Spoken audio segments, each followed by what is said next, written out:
Dios le bendiga, amados hermanos. Aquí estamos una vez más con el propósito de traerle la enseñanza de la escuela bíblica correspondiente al día de hoy. Hoy vamos a seguir, hermanos, en la misma unidad que estamos tratando durante todo este ciclo de estudio, el Evangelio en la carta a los Gálatas. Y hoy vamos a tener un tema muy importante dentro de esta unidad, que son los hijos de la promesa, correspondiente a la lección 11. Lección 11, los hijos de la promesa. Es donde vamos a estar nosotros pues estudiando en el día de hoy. Como siempre ustedes saben que hacemos una lectura base. Yo les voy a sugerir que ustedes busquen su Biblia para que me acompañen, amados hermanos. Y usted se va a buscar en la carta a los Gálatas, el capítulo 3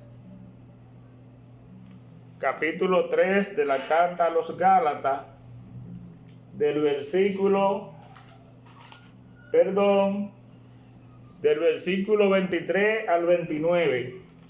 Ahí vamos a estar considerando estos versículos. Carta a los Gálatas, capítulo 3, del versículo 23 al 29. Leemos la palabra de Dios en nombre del Padre, del Hijo y del Espíritu Santo. Pero antes que viniese la fe, estábamos confinados bajo la ley, encerrados para aquella fe que iba a ser revelada. De manera que la ley ha sido nuestro ayo para llevarnos a Cristo, a fin de que fuésemos justificados por la fe. Pero venida la fe, ya no estábamos bajo ayo, pues todos sois hijos de Dios por la fe en Cristo Jesús. Porque todos los que habéis sido bautizados en Cristo, de Cristo estáis revestidos. Ya no hay judío ni griego, no hay esclavo ni libre, no hay varón ni mujer, porque todos vosotros sois unos en Cristo Jesús. Y si vosotros sois de Cristo, ciertamente linaje de Abraham sois, herederos según la promesa. Gloria a Dios. Vamos a estar tratando este punto, hermanos. Libertados y apartados por la fe. Pablo escribe aquí, como lo estamos haciendo durante este ciclo de estudio, a los creyentes gálatas. Estos eran creyentes, hermanos, que venían del paganismo, por lo que no tenían ningún conocimiento de Dios, pero habían creído al mensaje de Pablo y habían sido transformados de una forma extraordinaria. Pero la preocupación de Pablo ahora es que ellos habían creído, hermanos, a los falsos maestros, a los judaizantes, y se habían sometido al judaísmo.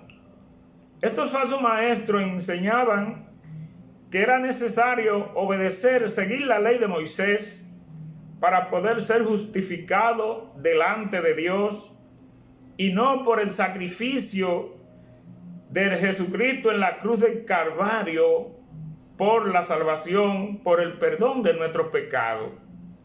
Pablo quería que ellos entendieran que el judaísmo significaba esclavitud, y que la única forma que ellos tenían de poder liberarse de esa esclavitud era retornando su fe en Jesús, que era la única manera, la única forma en que ellos podían restablecer o tener una verdadera relación con Dios.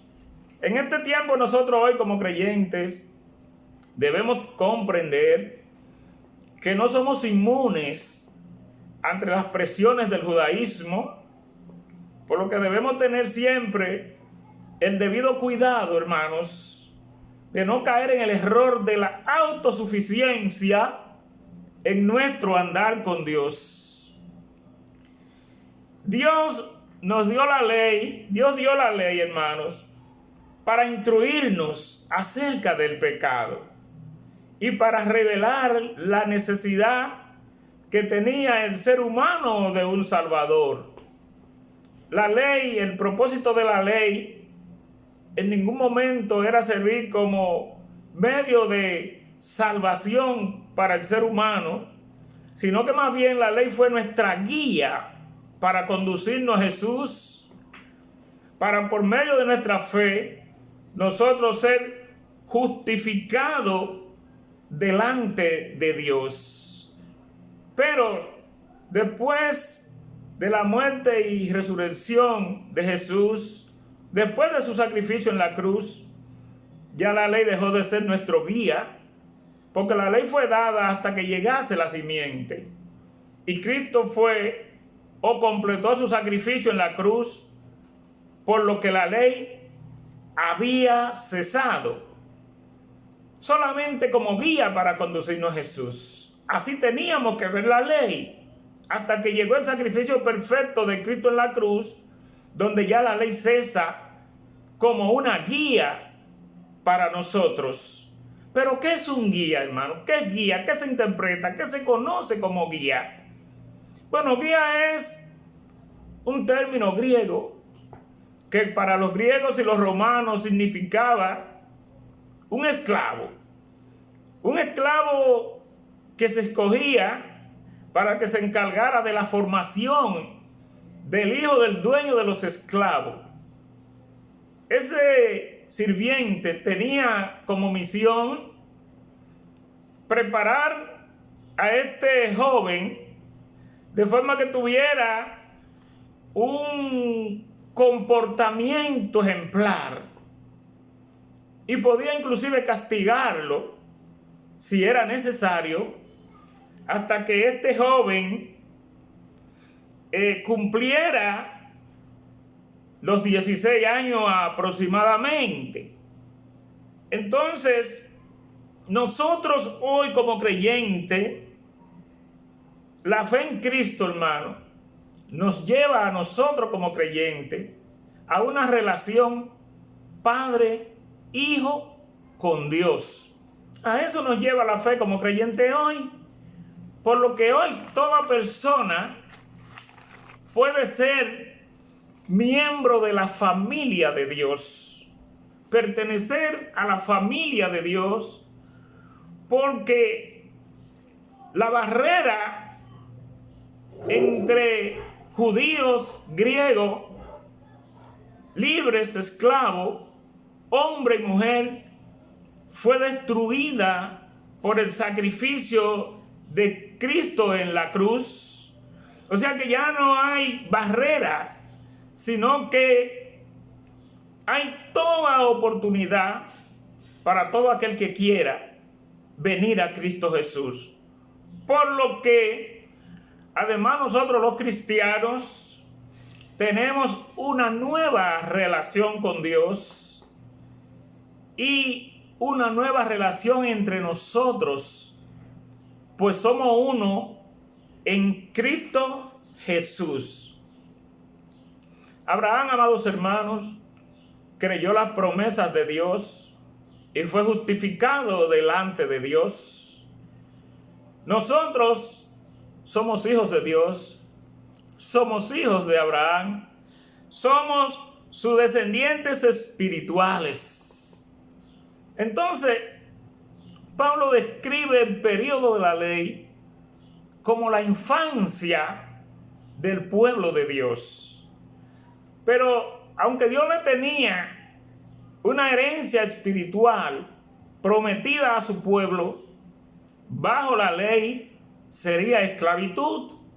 Por lo que Pablo comienza a establecer el periodo durante el cual esa herencia comienza a entrar en vigencia, y es cuando Dios Padre manda a su Hijo, a su único Hijo, a morir por nosotros en la cruz, para redimirnos de nuestros pecados. Es cuando Él viene y hace el sacrificio por los pecados nuestros. Por lo que ya nosotros como cristianos somos hijos de Dios. Pero no somos hijos de Dios por la ley. Somos hijos de Dios por adopción a través de Jesucristo. Y la ley terrenal, la ley natural establece que los hijos adoptados tienen los mismos derechos, los mismos privilegios que los hijos legítimos. Por eso Jesús dijo en una ocasión que nosotros somos coherederos juntamente con Él de las herencias del cielo. Y Pablo dijo a los creyentes gentiles que nosotros, o que todos los creyentes, Dios ha puesto su espíritu en nuestro corazón para darnos seguridad de nuestra identidad como hijos de Dios. Entonces, debemos entender que antes de los creyentes gálatas conocer el evangelio, eran esclavos. Porque al no conocer a Dios, ellos servían a dioses falsos. Ellos servían a los ídolos. Entonces, después de Dios haberlo conocido, Pablo le pregunta, ¿por qué vuelven a la esclavitud? ¿Por qué regresan o se someten al judaísmo nuevamente? Era la preocupación de Pablo y esa es la pregunta que él se hace, porque ellos, después de Dios haberlo conocido, ellos regresan al judaísmo, regresan a la esclavitud. Y ahí hay evidencia clara en la palabra de que realmente estos creyentes regresaron a la esclavitud porque ellos observaban, ellos guardaban tanto como tanto los días, como las festividades especiales del calendario judío. Y eso era algo que hacía sentir muy bien a los judaizantes, a los falsos maestros que le estaban enseñando estas falsedades. Y también ellos, se ve claro que regresaron a la ley, porque ellos, siendo gentiles, no eran judíos. Ellos guardaban todo lo que la ley le ordenaba, todo lo que la ley mandaba. Entonces esta es una evidencia clara que realmente ellos habían regresado a la ley. Esto era algo, hermano, este cambio de esos creyentes era algo que a Pablo lo preocupaba en gran manera. Porque Pablo había sostenido una lucha muy ardua, un trabajo muy extraordinario para traerlo a ellos a la fe. Entonces, al ver que ellos se devuelven a la esclavitud, a creer en el judaísmo y a vivir bajo los preceptos de la ley, Pablo cree que su esfuerzo ha sido en vano, porque él ve que todo se ha derrumbado, todo se ha vuelto atrás. Entonces Pablo entendía o creía que aquellos creyentes que habían sido sus amigos y que lo habían amado entrañablemente, cuando Pablo los ayudó a salir del judaísmo, de las falsas enseñanzas y venir al cristianismo, Pablo entendió que ahora se iban a constituir en sus amigos. Porque cuando él tratara de que ellos volvieran a la fe, ellos que rechazaban ahora las enseñanzas de Pablo, Pablo entendía que se iban a constituir en sus enemigos, los que eran sus grandes amigos. Entonces era algo que movía a Pablo a preocupación. Y la mayor preocupación que movía al apóstol, hermanos, era que él no estaba físicamente con ellos. Él no estaba personalmente con ellos, sino que Pablo recibía informe de cómo ellos estaban caminando, del comportamiento de los gálatas, pero él en ese momento no estaba con ellos. Entonces Pablo solo podía darle una especie de lo que era una corrección a través de sus cartas, porque él personalmente no estaba con ellos ni le era posible regresar. Era algo que sobremanera preocupaba al apóstol. Entonces Pablo vio en una ocasión que la única manera en que estos creyentes podían liberarse de su dependencia de la ley era ellos teniendo conocimiento, ellos entendiendo la historia del Antiguo Testamento antes de la ley. Entonces Pablo comienza a hablarle de historia bíblica para que ellos entendieran, comprendieran antes de la ley lo que había pasado y lo que Dios había prometido que iba a pasar con los que pusieran su fe en su simiente, en el hijo que él iba a enviar a través de Abraham.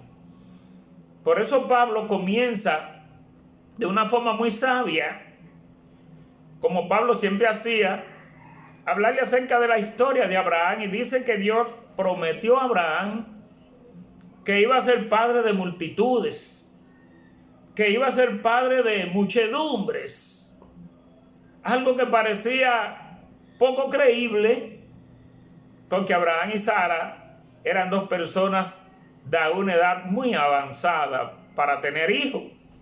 Es tan así que la propia Sara duda acerca de esto y le sugiere a Abraham, su esposo, que se acercara a su esclava Agar para que tuviera un hijo con ella, para que le dejara descendencia. Porque Sara entendía, conforme a su creencia, conforme a su forma de ver, que esta era la única forma de ella tener una familia. Pablo comienza esta historia para que ellos escuchen, entiendan y comprendan acerca de cómo es que Dios va obrando a través del tiempo, para que todo aquel que crea realmente pueda ser justificado por esa fe. Entonces Pablo hizo tal y como le había aconsejado Sara, se acerca a Agar, la embaraza, y de esta relación nace un niño que le ponen por nombre Ismael. Pero Dios había prometido a Abraham, y esto Pablo lo dice, lo enseña a estos creyentes, que no, que el hijo de la promesa tenía que ser Sara quien lo concibiera, y que no importaba que fuera una anciana, no importa la edad que tuviera, que ella iba a dar a luz. Y efectivamente, cumplido el tiempo de Dios, Sara da a luz a un hijo al que se le puso por nombre Isaac, el hijo de la promesa. Entonces Pablo está haciendo esta historia a ellos para que entiendan y vuelvan a la fe, se reencuentren con su fe. Y Pablo aquí entonces toma estas dos madres y él hace una comparación entre las dos, él hace una ilustración con estas dos mujeres que habían tenido hijos, uno de forma natural y otro de forma espiritual. Dice que estas dos madres representan dos pactos distintos. Escúchenme para que entendamos bien que Pablo quería que estos creyentes supieran, para que ellos retornaran a su fe y entendieran que si querían ser copartícipes con los creyentes, con los hijos de Isaac, ellos tenían que volver a la fe. Entonces le dijo que estas dos mujeres, Agar la esclava, representaba el pacto realizado en el monte Sinaí. O sea, representaba a Agar la esclavitud, que era a la que los creyentes judaizantes, los falsos maestros, querían someter a los creyentes gentiles, haciéndole creer que para ser justificado ante Dios tenía que ser por las obras que ellos realizaran. En tanto que Sara representaba el nuevo pacto, el pacto de aquellos como nosotros hoy, que por nuestra fe somos justificados porque hemos creído en el sacrificio perfecto de Jesucristo en la cruz por nuestros pecados. O sea que la ilustración es que todos los que forman parte del pacto que hizo Agar allí en el Sinaí, que Agar representa que se hizo en el Sinaí, son aquellos que creen que por sus obras van a ser justificados ante Dios. Todo aquel que cree que es por la fe en Jesucristo donde nosotros somos justificados ante Dios, somos los hijos de Sara, somos los descendientes de Isaac. Y tenemos esa promesa. Llegado el tiempo, Dios iba a bendecir a todas las naciones a través de Abraham, porque ya se había cumplido parte de la promesa. Ya Isaac había nacido como hijo de la promesa. Entonces ya se había cumplido parte de la promesa que Dios había hecho a Abraham. Pero iba a llegar el tiempo en que Dios iba a bendecir a todas las naciones en Abraham. Y hoy todos los que hemos creído en Jesús somos descendientes de Abraham, porque hemos puesto su fe en la simiente que vino de Abraham, que es en Cristo Jesús. Pero los que creen que por las obras que hagan van a ser justificados, esos son hijos de Agar y son todavía parte de el Israel actual. Esos hijos de Agar son el Israel de hoy, el Israel actual, que están bajo esclavitud. Nosotros como hijos de Sara, nosotros como descendientes de Abraham, como miembros también de esta promesa, somos hijos de Sara, que representa la Jerusalén celestial. O sea que hay una diferencia marcada entre estas dos mujeres. Una simbolizaba la esclavitud, otra simbolizaba la libertad. El Israel de hoy es el que forma parte, o son los hijos de Agar, porque están en esclavitud. Nosotros, los hijos de Sara y descendientes de Isaac, somos los hijos de Sara, la Israel celestial. Hay una lucha, hermanos, que es la lucha de hoy, que se inicia en Génesis capítulo 21, versículo 9. Allí usted lee y usted va a encontrar dónde se inicia más que una lucha entre dos hermanos. Porque allí, en una celebración que se hacía a Isaac,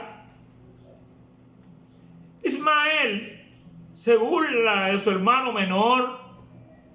Allí se inicia entre dos hermanos lo que es más que una rivalidad, lo que es más que una lucha. Y usted ve como allí Abraham le ordena a Sara que ordenara que se fueran a la esclava y a su hijo, porque ellos no iban a tener parte en la herencia con el hijo de la promesa, con su hijo Isaac. Por eso hubo una separación en Génesis capítulo 21, versículo 9. Y hoy lo que hay es esa misma separación entre aquellos que dicen que la justificación viene por las obras y nosotros que creemos que la justificación viene por nuestra fe en el sacrificio de Jesucristo en la cruz del Calvario por nuestros pecados. Ahí está la rivalidad, ahí está la lucha, hermanos, que es marcada y que todavía tiene vigencia hoy. Porque todos aquellos que dicen que la justificación viene por las obras están completamente equivocados. Pues nosotros sabemos que la justificación viene por la fe en el sacrificio de Cristo en la cruz del Calvario. Por lo que aquellos hermanos no son elegibles.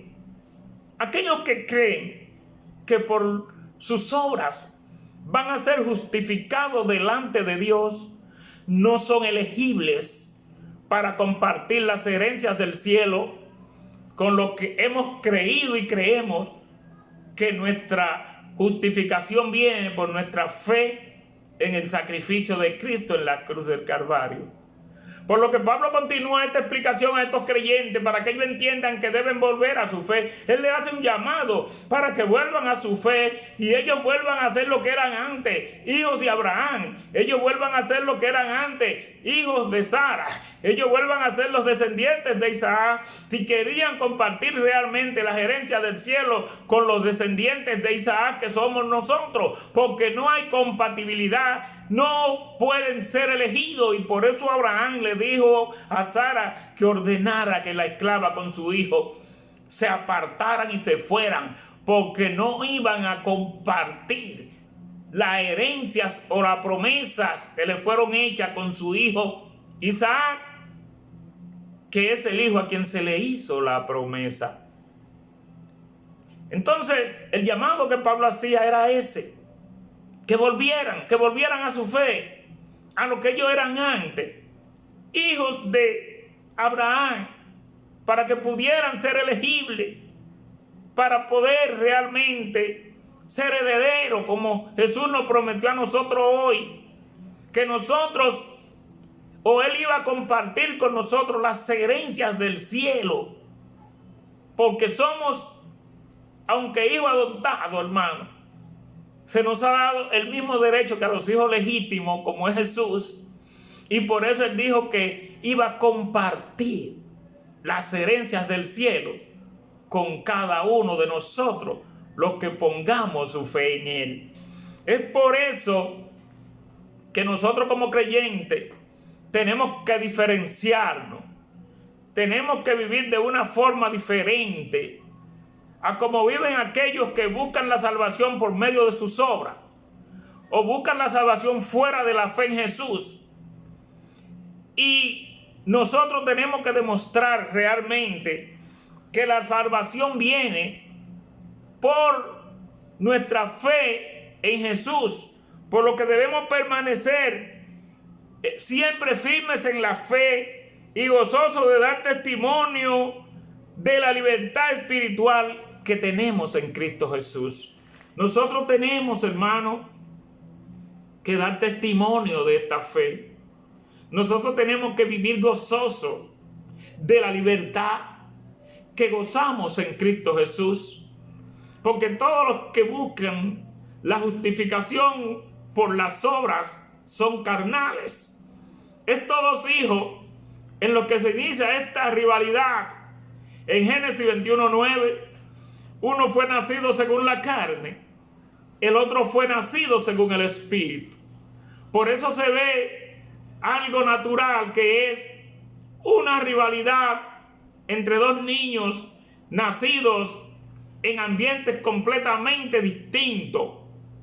Aquí iniciaba y hoy espiritualmente se mantiene esa misma rivalidad entre creyentes, pero nosotros, los que tenemos nuestra fe puesta en Jesucristo como autor y consumador de la fe, y aquellos que creen que por sus obras van a ser justificados ante Dios.